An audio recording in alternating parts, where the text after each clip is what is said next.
what I usually do in the morning is ping Harold, Hank, Billy, get them all worked up.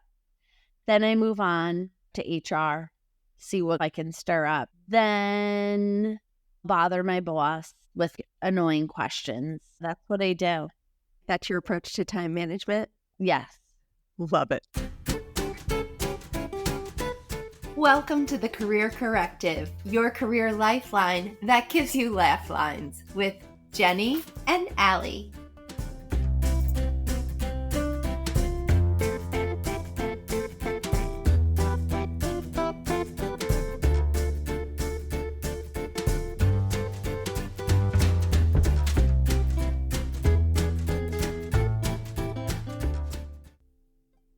Welcome, everyone. Thank you so much for joining us today. Today, we are continuing our series about habits. Talking about habit stacking from the book. We talked about it a little bit last time, but we're continuing our chat about atomic habits because it's wonderful. But, Jenny, before we get into that, we didn't finish our home decor. People are probably on the edge of their seat thinking, gosh, we just left them hanging. Yeah. What are the other trends? Yes. They're What? Let's talk about them. Yes. They were in the middle of their project. They followed everything we said in the last episode, and they're waiting to finish the room. What else do they have to say? Oh, my gosh. Okay. So next is integration of natural elements. Bring the outdoors in. It's been a trend, but it's been a trend for a reason. Natural greenery, materials like wood, stone, everything nature has to offer because it calms us and it enhances our well-being. What else do you want? I don't know. Bring it inside. Everything goes inside. What do you think? I like it. I like to incorporate natural elements. I think bringing in plants is a good start if you want to dabble in that. But yeah, having natural elements, it is calming. I agree with this. Here's the issue for me with the plants. Okay. They say the green thumb. If you have a green, I have no fingers that are green. I don't either, but I try to get low maintenance plants. Okay, let's give a good example of because I don't think we're the only ones. And I have to disagree. You definitely have a green thumb. You've kept plants alive for at least a week. Oh my goodness. You're giving me way too much credit. Thank you. You replace your plants every 7 days. That's a habit. Yes. It's an atomic habit. We can't be the only ones who have trouble keeping plants alive, but want the natural elements. So can you think of the name of a low maintenance plant? Absolutely. I'm staring at it right now. What is it? It's a snake plant. Love those. I do too. And they purify the air. I water it probably once a week. Actually, my grandmother had a green thumb, and she would water her plants once a week. Same time, same day, but just once a week. And I don't know, all of her plants were healthy and thriving. So this is Jenny's grandmother, who's not the same as my grandmother. It's the other side. And she had this beautiful window with all of her plants. And I think we just learned something. She made a weekly habit of watering the plants. My goodness. Yes. She was teaching us. Wait, are they safe for animals? The snake plants? Yes. Okay. I'm going to get one. I think you should. I even have some that are on my balcony that I don't know if they're safe for animals, but I have them. The cats have a 50-50 shot. And the little guy was munching on a few of them, and he's still alive. So I feel... Seems good. Promising. Yes. The next one on our list is multifunctional and utility spaces. Yeah, like a mudroom. Oh, that's a utility space. I'm thinking multifunctional. Like, what else are we doing in the mudroom? We're exercising, lifting up our heavy boots. We're doing our laundry in there. The mud's there anyway. So there. We're washing our dogs in that room. This says, as lifestyles evolve, there's a focus on creating multifunctional areas. These spaces are designed for practicality without compromising on style, reflecting a desire for homes that cater to diverse needs. I like it. I'm about multifunctional spaces. I think it's a great idea. Can you explain the multifunctional part, though, to me? Let's go with the mudroom. It can look very nice. I think it's been a trend for a while now to have a nice mudroom with a nice big bench and little storage for shoes and things like that, hanging up your coats.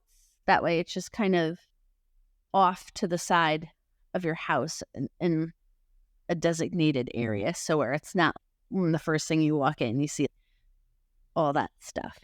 Okay, I thought they meant multifunctional. First we host a happy hour and then we put our shoes away. That's what I thought. I mean, you could. I would go. You want to do? Have a bar or mudroom. That sounds great. Maybe I'm just trying to make everything a bar or a lounge. That could also be true. Or a coffee bar. Welcome to the lounge mudroom. Your dirty shoes are welcome. Just don't put them on the bar. Right. And a disco ball drops down. Definitely. Only after 4 p.m. Right, exactly. I love it.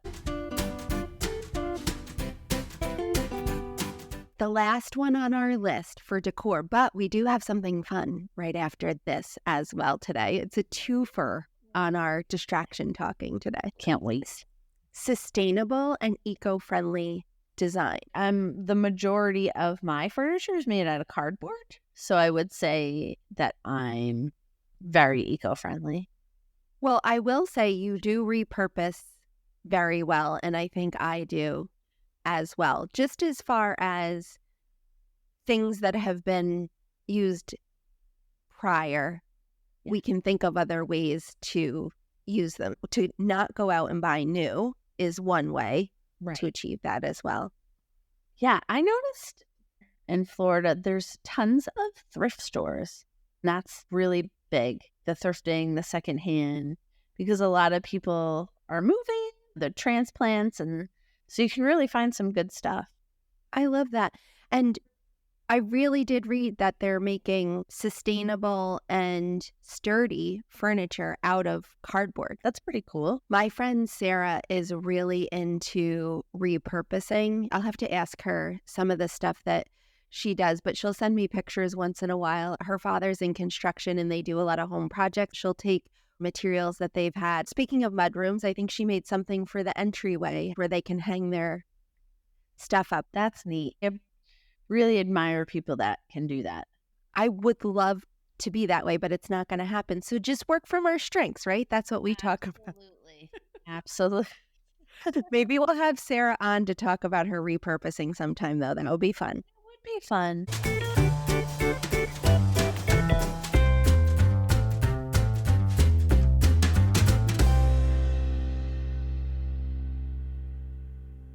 Okay, so Jenny and I are going to do another taste test right now. We're not going to chew in your ear ever, but we want you to know if we can save you any money from us trying something, and then you can buy it if it's delicious. Well, you'll have to take our word for it, or tell you it's disgusting so you don't have to buy it. That's what we want to do for you. We're very mindful of your budget. Absolutely, we are. Okay, so today it is of course, it has to be Greek yogurt. Of course it does. But weird if it wasn't. It's a product that tastes like ice cream. We're tasting the Yasso, and it's the cookies and cream flavor. We're going to taste these for you right now. We're going to start with one flavor. We went a little crazy with the Quest chips, getting all the yeah. Did you make a dent in those, by the way? How are you coming along with those chips? The box looks like this now. The taco seasoned ones are empty and the rest are still there. The dirt flavored ones are still in there. Oh, that's how I'm good at repurposing, though. Those will end up in some sort of chicken dish. I was just going to say, oh my gosh, you could crush them up. Use it for coating on the chicken. Yes. Next time you come over, you'll probably notice it tastes a little like crushed chicken. For protein, thanks. Yo, you know what you need with your chicken is extra protein. Okay, so you ready? Yeah, I just gotta unwrap it. Okay, me too. Okay. Yeah, I like it. You're not excited. You just have to tell yourself, keep in mind it's not real ice cream, but it's delicious. Cookies and cream, you can't go wrong. I am getting creaminess vibes. Absolutely. Wait, I gotta take another bite. Yeah, get in there. Yeah, I like it. The cookie part is very similar texturally to cookies and cream ice cream. So obviously you have to like cookies and cream ice cream to think this is good. Right. But I really love the texture of cookies and cream. And this, to me, I like that. It's almost like soft, but still crumbly. Yes. I love them. Yeah, this is delicious. I think the second bite really sealed the deal. It's a little bit more tangy than ice cream. Yeah. Which is a nice change. I like it. Yeah.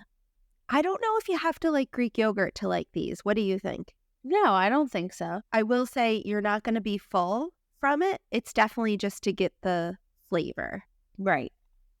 Yeah. Go ahead and eat the whole box. Not that it matters, but just for informational purposes, they're 90 calories and 5 grams of protein. This is a nice alternative, but it definitely isn't the same as ice cream. Right. But I think you should try them. I do too. Try all the flavors and let us know what you think. I was just going to say that I heard that the mint is very good, so I'm going to try that one next. Yes, that'll be our next one. Yeah, we can try it for them.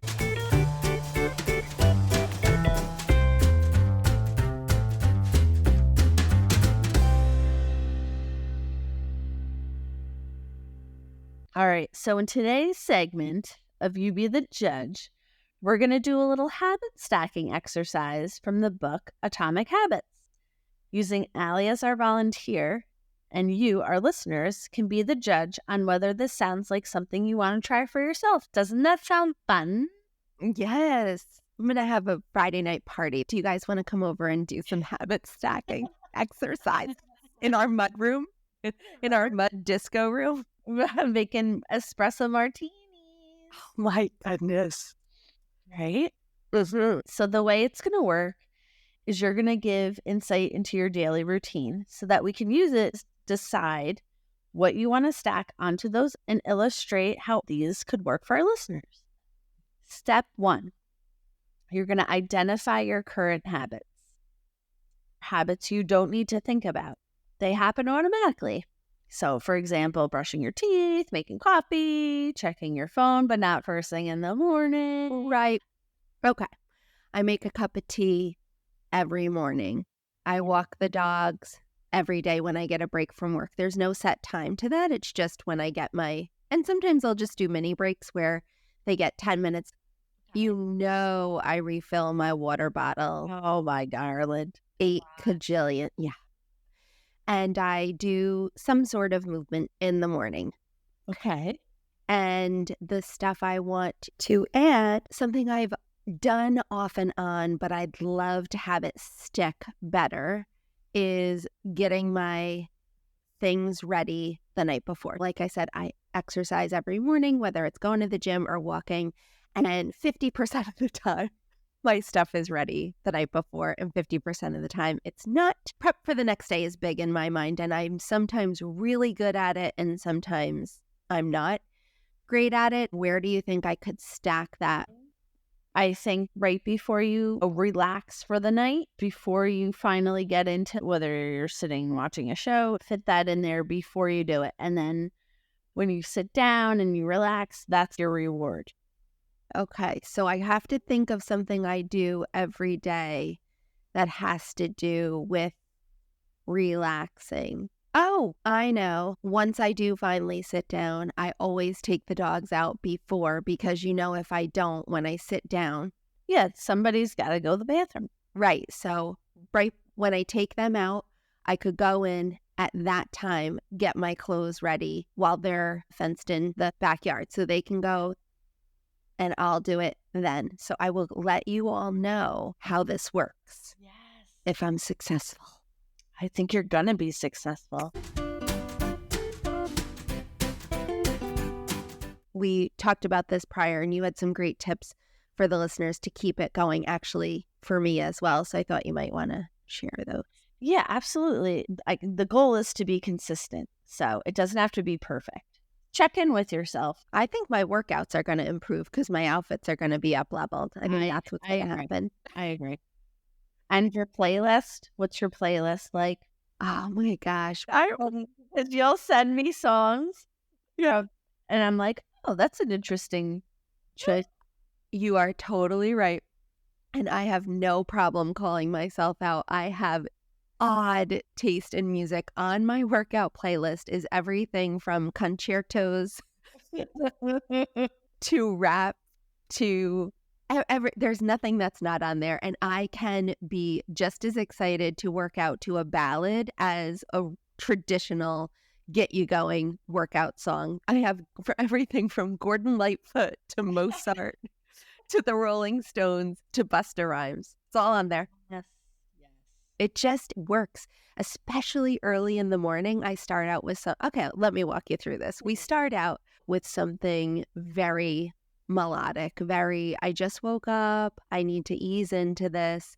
And then 10 minutes in, I'm ready for something that is thrashy and hard and yelling and terrible and loud. But then I need to bring it back down, Right. So it'll be Metallica. Yes. And then it'll be like some smooth jazz. Yes. Barry White. Don't leave anyone out. No, everybody's included. I texted my friend Erin because she is so into music. Yes. She lives and breathes music, everything in her life. Music is life to her. So I texted her.